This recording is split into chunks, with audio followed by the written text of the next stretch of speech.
नमस्कार दोस्तों, मैं हूं आपका दोस्त संपत लोहार, एक और नए वीडियो के साथ नई जानकारी के साथ। मित्रों, यदि अभी तक आपने हमारे चैनल को सब्सक्राइब नहीं किया तो आज ही हमारे चैनल को सब्सक्राइब करें और बेल आइकन दबाएं ताकि आपके पास धर्म, अध्यात्म, संस्कृति के हमारे मोटिवेशनल लेक्चर, हास्य कविताएं और योग की जानकारी शीघ्रता से और सबसे पहले पहुंच सके। मित्रों, धर्म, अध्यात्म और संस्कृति में हम चर्चा करेंगे एक बहुत ही महत्वपूर्ण व्रत के बारे में, और वो है पापांकुशा एकादशी का व्रत। यह एकादशी कब आती है, इसका महात्म्य क्या है, इसके पीछे जुड़ी हुई पौराणिक कथा क्या है, वो सारी जानकारी हम आपके बीच में साझा कर रहे हैं, जो हमारी आस्था पर, जो हमारी मान्यता पर आधारित है। मित्रों, एकादशी का व्रत वैसे अपने आप में महान पुण्यदायी फल व्रत है, जिसको करने से मनुष्य इस लोक का सुख भोगते हुए अंततः मोक्ष को जाता है, मोक्ष प्राप्त करता है। भगवान श्री कृष्ण से धर्मराज युधिष्ठिर पूछते हैं कि हे कृष्ण, अश्विन माह के शुक्ल पक्ष की एकादशी को क्या कहते हैं, इसका महात्म्य क्या है, इससे जुड़ी हुई पौराणिक कथा क्या है, कृपया आप मुझे बताएं। तब भगवान श्री कृष्ण कहते हैं कि अश्विन माह के शुक्ल पक्ष की एकादशी को पापांकुशा एकादशी कहते हैं। पापांकुशा यानी इसके नाम से स्पष्ट है, पाप प्लस अंकुश, अगर हम संधि विच्छेद करें यानी पाप जिससे अंकुशित होते हो, जिससे पाप रुकते हो, जिससे पाप से मुक्ति मिलती हो, वो एकादशी है पापांकुशा एकादशी। यानी इस एकादशी का व्रत करने से मनुष्य से जो जाने या अनजाने में जो भी पाप हुए हैं, उन पापों से उसे मुक्ति मिलती है और उसे यम की पीड़ा नहीं सताती है। एकादशी का जो व्रत करता है, जो अश्विन माह के एकादशी का जो व्रत करता है, उसको जो सहस्त्र वाजपेयी यज्ञ करने से फल मिलता है या जो सहस्त्र अश्वमेध यज्ञ करने से फल मिलता है, वो भी केवल इस एकादशी के पुण्य के फल का करीब 16वां हिस्सा भी नहीं होता है। यानी इतना महान व्रत होता है पापांकुश एकादशी का व्रत। जो पुण्य हमें गया में, गंगा जी में, पुष्कर में या काशी में स्नान करने से मिलता है, उससे ज्यादा पुण्य इस एकादशी के व्रत के फल से मिलता है। पापांकुश एकादशी के दिन जो मनुष्य भगवान श्री पद्मनाभ की पूजा करते हैं, यानी भगवान श्री हरि के यानी विष्णु के पद्मनाभ रूप की जो पूजा करते हैं, उसके सारे पाप नष्ट हो जाते हैं और उसे अंततः मोक्ष की प्राप्ति होती है। इस एकादशी का महात्म्य यह भी है कि हे राजन, जो मनुष्य इस पापांकुश एकादशी का व्रत करता है, उसका 10 पीढ़ी पितृपक्ष, 10 पीढ़ी मातृपक्ष और 10 पीढ़ी स्त्री पक्ष और 10 पीढ़ी मित्र पक्ष को पुण्य के फल की प्राप्ति होती है। इतना महत्वपूर्ण है यह व्रत। जो मनुष्य इस एकादशी का व्रत करता है, उसके सारे पाप नष्ट हो जाते हैं। जाने अनजाने में जो भी पाप किए हैं, वो सारे पाप नष्ट हो जाते हैं। और जो भगवान श्री हरि का स्मरण करता है, जो भगवान के नाम का कीर्तन करता है, भगवान पद्मनाभ के नाम का कीर्तन करता है या भगवान गरुड़ध्वज के नाम का कीर्तन करता है, उसके सारे पाप नष्ट हो जाते हैं और उससे महान पुण्य की प्राप्ति होती है। पापांकुश एकादशी का व्रत करने से मनुष्य के जो बाल्यावस्था में या युवावस्था में या वृद्धावस्था में व्रत करने से उसे मोक्ष की प्राप्ति होती है और उसे यम की पीड़ा नहीं सताती है। इतना महत्वपूर्ण है पापांकुश एकादशी का यह व्रत। जो मनुष्य वैष्णव होकर अगर शिव की और शैव होकर अगर विष्णु की निंदा करता है, स्तुति नहीं करता है, तो उसे अंततः नरकगामी होना पड़ता है, ऐसा भी कहा गया है। एकादशी का व्रत अगर विधि विधान से करते हैं तो भगवान अंततः मोक्ष की प्राप्ति कराते हैं, मनुष्य के सारे पाप नष्ट हो जाते हैं।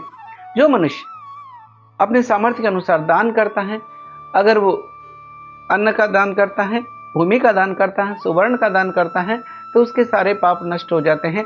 जो छाता का दान करता है, जो तिल का दान करता है उसके भी सारे पाप नष्ट हो जाते हैं। यानी यह एकादशी का व्रत बहुत ही महत्वपूर्ण व्रत है। इस व्रत को करने से पापांकुश यानी पाप पर अंकुश लग जाता है। मनुष्य के सारे पाप उससे पापों से मनुष्य दूर हो जाता है, मुक्त हो जाता है और अंततः वह स्वर्ग का सुख प्राप्त करता है।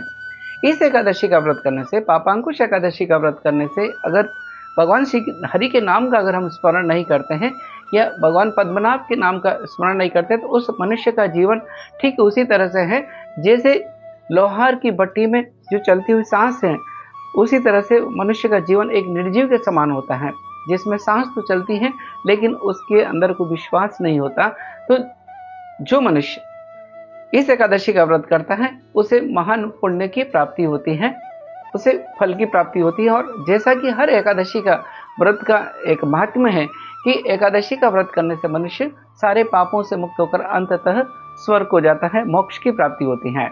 जो भगवान श्री हरि के नाम का कीर्तन करता है, जो भगवान पद्मनाभ के पूजन करता है, विधि विधान के अनुसार माता लक्ष्मी और भगवान श्री हरि की पूजा करता है, उसके सारे पाप दूर हो जाते हैं और मरने के बाद वो मनुष्य चतुर्भुजधारी होकर पीताम्बर वस्त्र धारण किए हुए गरुड़ पर सवार होकर वैकुंठ लोक को जाता है। तो ये इस एकादशी का महात्म्य है, यानी पापांकुश एकादशी का बहुत महत्व है। और जैसा इसके नाम से स्पष्ट है कि पाप प्लस अंकुश, यानी पापों पर अंकुश लग जाता है। मनुष्य से जाने या अनजाने में जो पाप किए हैं वो सारे पाप इस एकादशी के व्रत से नष्ट हो जाते हैं और उसे यम की पीड़ा नहीं सताती है। इससे जुड़ी हुई एक पौराणिक कथा थी जो हम आपके बीच में साझा कर रहे हैं। एक बार की बात है कि प्राचीन समय में एक विंध्याचल पर्वत पर एक बहेलिया रहता था। उस बहेलिया का नाम था क्रोधन।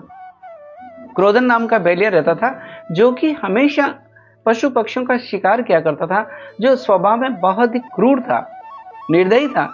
कई लोगों की वो हत्या, लूटपाट, हर बुरे कार्य किया करता था।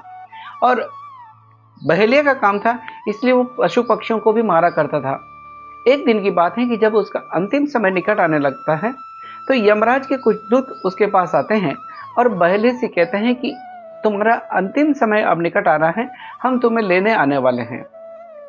यह सुनकर के बहेलिया बड़ा चिंतित होता है, क्योंकि वो मन में विचार करता है कि उसने तो जीवन भर कई सारे पाप किए हैं, कई सारी हत्याएं की हैं, लूटपाट की हैं। इसी चिंता में वो परेशान रहता है और वो चलते चलते अंगिरा ऋषि के आश्रम में पहुंचता है, जहां पर महान तपस्वी अंगिरा ऋषि के श्री चरणों में गिर जाता है और अंगिरा ऋषि से वो प्रार्थना करता है, गिड़गिड़ाने लगता है, रोने लगता है कि हे ऋषिवर, मैंने अपने जीवन में कितने ही पाप किए हैं, मैंने न जाने कितने जाने या अनजाने में कई सारे पाप किए हैं। मैंने हत्याएं की, लूट की हैं, पक्षियों को मारा है, पशुओं को मारा है। ऐसा कोई व्रत या उपाय बताइए जिससे मेरे सारे पाप नष्ट हो जाए। तब अंगिरा ऋषि उसको कहते हैं, क्रोधन को कहते हैं कि तुम अश्विनी माह के जो शुक्ल पक्ष की एकादशी आ रही है, उस एकादशी का तुम विधि पूर्वक व्रत करो। इस व्रत को करने से तुम्हारे सारे पाप नष्ट हो जाएंगे। इस एकादशी को पापांकुशा एकादशी कहते हैं, यानी पापांकुशा एकादशी, यानी इस व्रत को करने से तुम्हारे सारे पाप नष्ट हो जाएंगे। उनके व्रत का सारा विधान जानकर वह बहेलिया पापांकुशा एकादशी का विधि पूर्वक व्रत करता है और फिर अंततः वो वैकुंठ लोक हो जाता है। और जब यमराज के दूत उसके पास आते हैं तो खाली हाथ लौट जाते हैं। यानी पापांकुश एकादशी का व्रत का प्रभाव इतना है कि इस व्रत को करने से चाहे कितना ही बड़ा पाप किया हो, मनुष्य इस एकादशी का विधि पूर्वक अगर व्रत करता है तो उसके सारे पाप नष्ट हो जाते हैं और अंततः उन्हें वैकुंठ की प्राप्ति होती है, मोक्ष की प्राप्ति होती है। दोस्तों, अगर आपको ये जानकारी अच्छी लगी है तो इस वीडियो को लाइक करें, शेयर करें, कमेंट करें। हमारा एक छोटा सा और विनम्र प्रयास रहता है कि जो भी हमारे व्रत, त्योहार हैं, परंपराएं हैं, रीति रिवाज हैं, उनकी जानकारी संकलित करें और आपके बीच में साझा करें। अगर हमारा यह प्रयास आपको अच्छा लगा है तो इस वीडियो को लाइक करें, शेयर करें, कमेंट करें। और अगर अभी तक हमारे चैनल को सब्सक्राइब नहीं किया है तो आज ही चैनल को सब्सक्राइब करें और बेल आइकन दबाएं। इसी के साथ आपके दोस्त संपत लोहार को इजाजत दीजिए। जय हिंद, जय भारत, जय श्री कृष्ण। सबका मंगल हो।